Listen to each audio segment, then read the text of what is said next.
Hello दोस्तों, नमस्कार, आदाब, सत श्रीकाल, दविंदर खैरा। उम्मीद है, आशा करता हूँ सब अच्छे होंगे, खैरियत से होंगे। जो दोस्तों आज की जो अपडेट्स लेके यहाँ रूबरू हूँ, आपके सामने पेश हुआ हूँ, वो अपडेट्स आ रही है मलेशिया। जी हाँ, मलेशिया फिर खुल चुका है। BOA वीज़ा ऑन अराइवल वहाँ से रिज्यूम हो चुका है। कौन कौन सी फ़्लाइटें ऐड हुई हैं, कौन से वीज़ा ऐड हुए हैं, किस में कितनी फ़ीस लगेगी, और कौन सी रिस्ट्रिक्शन हट चुकी है, कौन सी रिस्ट्रिक्शन अभी बाकी है, और वीज़ा के रिगार्डिंग जो भी इस पर नॉलेज है वो आपको प्रोवाइड करने जा रहा हूँ। तो प्लीज़ इस वीडियो में बने रहिए, अंत तक देखिएगा, ताकि कि आपको पूरी नॉलेज और जानकारी मिल सके। क्योंकि मेरे काफ़ी व्यूज़, मेरे दोस्त इसके बारे में पूछ रहे थे कि ये वीज़ा कब खुलेगा, इस पर कौन से रिस्ट्रिक्शन रहेंगी या नहीं रहेंगी, और इस पर चार्जेस बढ़ेंगे या नहीं बढ़ेंगे। तो ये वीज़ा उसी पूरी जानकारी के रिगार्डिंग मैंने आपको ये वीडियो बना रहा हूँ, ताकि कि आपको इसका पूरा फ़ायदा मिल सके। तो प्लीज़ आपसे रिक्वेस्ट है, अगर अच्छा लगे तो इसको लाइक कर दीजिए, ना भी अच्छा लगे तो डिसलाइक कर सकते हैं, ये आपका हक बनता है। ताकि जो कि मेरा को खुद पता चल सके मेरे में कमी क्या, और मैं इसको पूरा करने के लिए कोशिश करूँगा।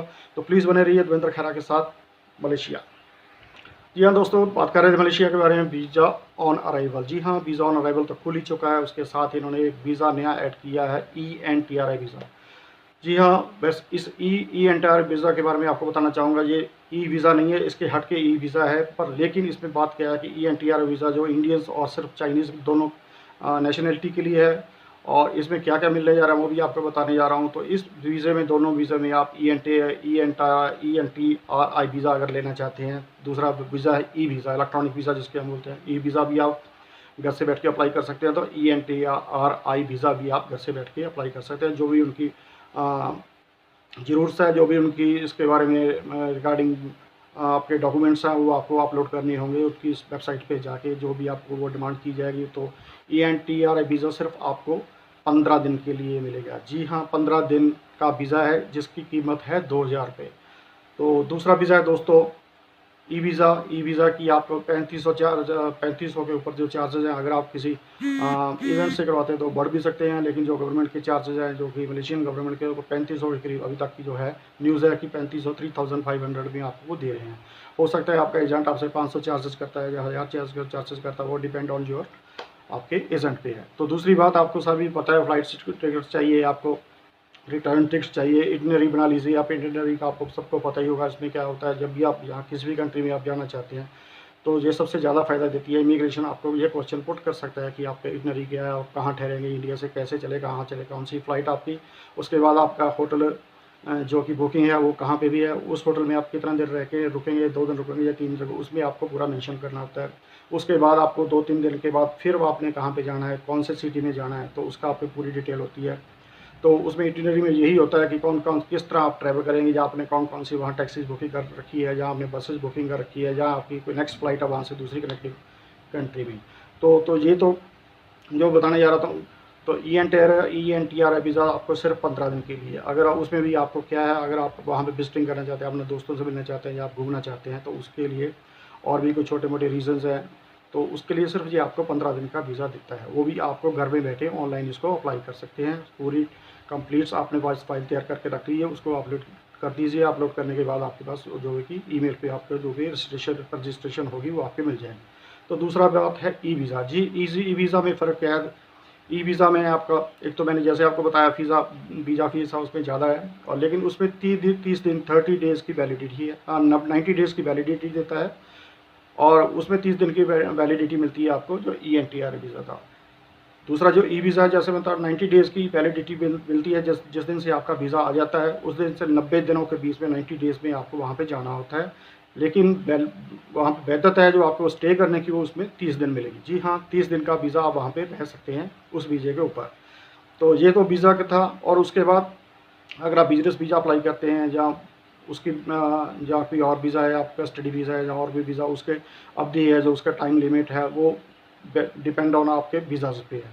तो अभी दूसरी बात, अभी जो आपको बताने जा रहा हूँ फ़्लाइट्स के बारे में। अभी इनका जो अभी बेंगलुरु में जो इनका की डेस्टिनेशन बेंगलुरु है ख़ास करके, क्योंकि बेंगलुरु साइड से काफ़ी कस्टमर्स, काफ़ी इनके जो टूरिस्ट हैं वो काफ़ी जिसमें बोलते हैं क्वांटिटी में वहाँ से निकलते हैं। क्योंकि जो कि इनके डायरेक्टर्स हैं वहाँ के, मलेशिया के टूरिज़्म के, अभी उनकी विज़िट हुई है बेंगलुरु में। वहाँ पे जो उनके अकॉर्डिंग सॉरी 75 पर वीक जो कि फ़्लाइट्स शुरू हो चुकी है, जिसमें से 60 फ़्लाइट्स ओनली बेंगलुरु से है। जी हाँ, बाकी फ़्लाइट्स आपके दूसरे शहरों से है।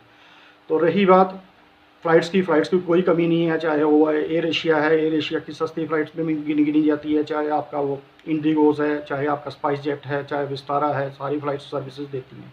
तो आज के रिगार्डिंग अगर 15 दिन का पीछे का रिकॉर्ड लें तो सस्ती फ़्लाइट्स के टिकट में बीच में आपका जो कि रिटर्न से बता रहा था वो 15 से 17 हज़ार का बता रहा था, लेकिन ये अप डाउन फ्लेक्सिबल होता है। लेकिन आज की जो न्यूज़ के अकॉर्डिंग मैं बताऊँ, जब 20% हाइक हो चुका है, तो आप उसके अकॉर्डिंग आप अपने टिकट्स वगैरह बुक कर सकते हैं, और आपकी पूरी जो कि आपकी फ़ाइल है वो उससे पहले आपने कंप्लीट करनी है। उसमें आपकी जो कि फ़्लाइट टिकट्स इनबाउंड और आउटबाउंड नहीं होनी चाहिए।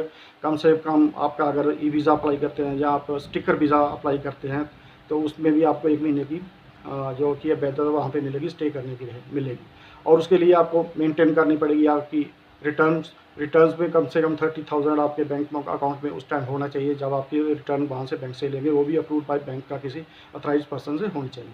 तो दूसरी टिकट्स भी होगी आपका, इसमें इंश्योरेंस का कुछ अभी बताया नहीं है, इंश्योरेंस लिफ्ट कर दी गई है। और बाकी रही बात कोविड्स की, जैसे बात कर रहे थे रिस्ट्रिक्शन के बारे में बताना जा रहा हूँ, वो आपके ऊपर ऑप्शनल है कि आप डिस्टेंस रखना चाहें तो डिस्टेंस रख सकते हैं। दूसरी बात, आप मास्क पहनना चाहें तो मास्क रखते हैं, वो आपके ऊपर डिपेंड है, और वो है सिर्फ ऑप्शनल।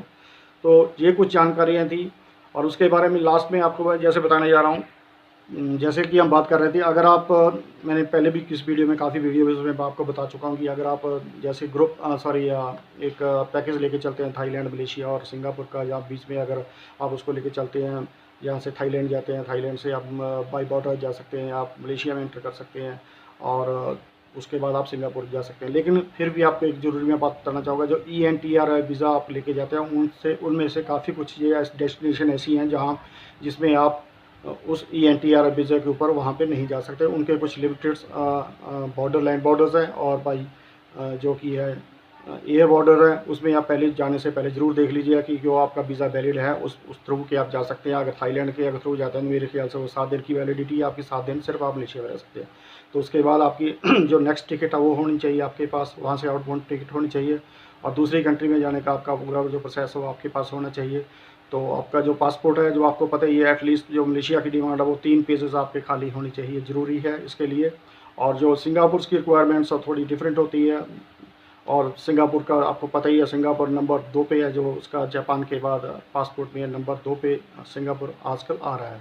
तो उसी के रिगार्डिंग उसके नखरे भी हैं, तो बिल्कुल नखरे होने भी चाहिए। सुहप्पन है, अगर परमात्मा ने खूबसूरती दी है उस कंट्री और दोनों कंट्री को, तो खूबसूरती का मैंने आप समझते होंगे, तो बिल्कुल उनके नखरे भी हों। तो ये थी आज की जो संक्षिप्त जानकारी हूँ आपको मलेशिया के रिगार्डिंग वो बताना जा रहा था, वो उसमें आप बता ही चुका हूँ आपको कि कौन कौन से वीज़े आप ENTR वीज़ा उन्होंने शुरू किया है सिर्फ आपको मलेशिया, चाइनीज़ और इंडियंस के लिए। उसमें सिर्फ आपको 15 दिन की स्टेबिलिटी वहाँ पे स्टे मिलेगी, और लेकिन 30 डे उसके वैलिड होगा। और दूसरा वीज़ा लेके जाते हैं वो 90 डे का वीज़ा वैलिड है, और उसमें आपकी स्टे 30 डेज़ है। उसका चार्जेज है 3500 से लेकर 4,000 रुपये के बीच में। और उसके बाद एक स्टिकर वीज़ा लेके जाते हैं, तो स्टिकर वीज़ा की अलग से ही एक वैधता है। वो अगर लेके जाना, अगर यहाँ से आप थाईलैंड जाते हैं, थाईलैंड से मलेशिया जाते हैं, तो मैं आपको रिकमेंड करूँगा वो स्टिकर वीज़ा ही लेके जाइए। द बेस्ट वीज़ा है वो, मैंने ऑलरेडी वो उसमें ट्रैवल कर चुका हूँ। तो ये कुछ जानकारी थी आपके लिए, तो प्लीज़ आगे की वीडियो में बने रहिए, टच में रहिए। कुछ जो ही नई अपडेट्स आती है वो बिल्कुल लेके आपके हाजिर होऊंगा। तब तक के लिए देवेंद्र खैरा को इजाज़त दीजिए। नमस्कार, आदाब, सत श्री अकाल। स्वस्थ रहिए, व्यस्त रहिए।